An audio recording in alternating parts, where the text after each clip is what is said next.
स्वागत है आपका हमारे चैनल के नाम पे। मैं हूं आपका होस्ट राज और आज की कहानी का शीर्षक है रेल की पटरी। यह कहानी मेरे एक दोस्त के चाचा जी राकेश के साथ घटी थी।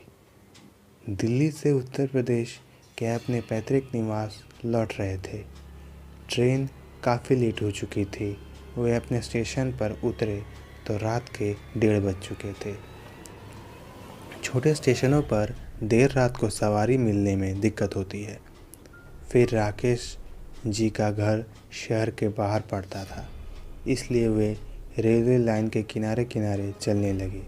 जैसे ही वे प्लेटफॉर्म छोड़कर पटरियों के किनारे आए, उन्होंने एक युवती को साथ चलते देखा। उन्होंने पूछा तो उसने बताया कि वो हॉस्टल से घर आ रही थी। ट्रेन लेट होने के कारण परेशानी में पड़ गई। इत्तेफाक से उसे उसका घर गुमती के पास ही था, जहाँ से राकेश जी के घर का रास्ता निकलता था। उसने कहा कि ठीक है, उसे घर पर पहुँचाकर ही वो आगे बढ़ेंगे। उसने बताया कि वह इंटर में पढ़ती है और उसके पिता का नाम अर्जुन सिंह है। उसने पूछा कि क्या आप बैडमिंटन खेलते हैं? राकेश जी ने कहा, हाँ खेलता हूँ। उसने बताया कि वह टूर्नामेंट में उसे खेलते हुए देख चुकी है। रेल लाइन के एक तरफ खेत थे, दूसरी तरफ छिटपुट आबादी।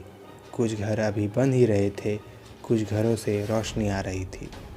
उसके साथ बात करते हुए कब राकेश जी रेल फाटक के पास पहुंच गए पता ही नहीं चला। उसने इशारे से राकेश जी को अपना घर दिखाते हुए कहा कि अब वो चली जाएगी। राकेश जी ने कहा कि उसे घर तक पहुंचाकर ही आगे बढ़ेंगे, लेकिन उसने कहा अब कोई परेशानी नहीं है। अंततः राकेश जी ने कहा कि वह घर पहुंचने के बाद आवाज़ देगी, तभी वो आगे बढ़ेंगे। बहरहाल उसने अपने दरवाजे पर पहुंचने के बाद आवाज़ दी। वह अपने रास्ते चल पड़ी। 2-4 दिन बाद राकेश जी शहर की ओर निकले तो उन्होंने देखा कि वो उसी लड़के के घर के पास से गुज़र रहे हैं।